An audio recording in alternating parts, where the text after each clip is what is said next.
1881, la presse libérée, une exposition itinérante à louer. L'imprimerie et la presse sont libres.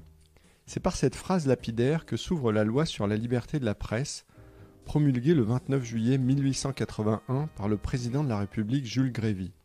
Après des mois de discussion à la Chambre des députés, votée à une écrasante majorité, la loi balaie plusieurs siècles de censure, de contraintes, de vexation et de répression de l'imprimé en général et de la presse en particulier. Elle octroie, pour la première fois de l'histoire, le droit aux femmes d'assurer la gérance d'un journal. En écho à la Déclaration des droits de l'homme et du citoyen de 1789, la loi républicaine de 1881 définit un cadre dont on hérite encore largement aujourd'hui, même si la mondialisation puis l'émergence du numérique et des réseaux sociaux ont bouleversé notre manière de concevoir la liberté d'expression et ses éventuelles limites. En 1881, la majorité républicaine a d'abord choisi de faire table rase de dizaines de lois, décrets et règlements contraignant imprimeurs, éditeurs, journalistes, fondateurs de journaux, colleurs d'affiches et colporteurs.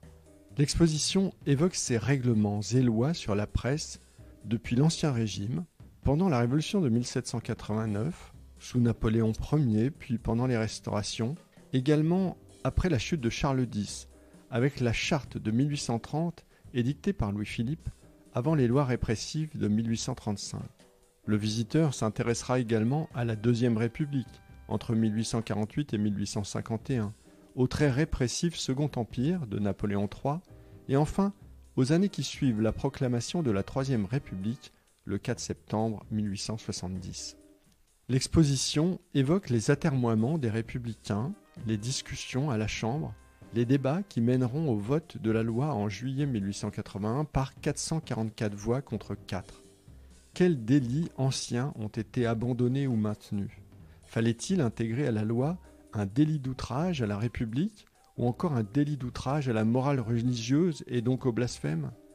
Comment les députés ont-ils conçu la loi ? Quelle est sa philosophie ?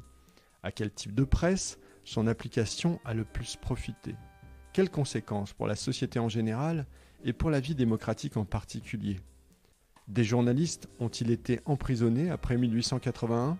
Et comment, dans les années ou les décennies qui ont suivi, la loi a-t-elle été amendée, adaptée, voire parfois mise entre parenthèses ? L'exposition, conçue par l'historien Guillaume Doisy, comprend une affiche, une introduction, 32 panneaux thématiques et une dizaine de panneaux bonus. Elle peut être présentée en tout ou partie, en fonction de la place dont vous disposez. Les panneaux seront imprimés par vos soins sur le support de votre choix, au format A3, A2, A1 et jusqu'à 1 mètre de hauteur. Nous proposons des conférences ou des animations pédagogiques sur le thème de l'exposition. N'hésitez pas à nous contacter pour de plus amples renseignements.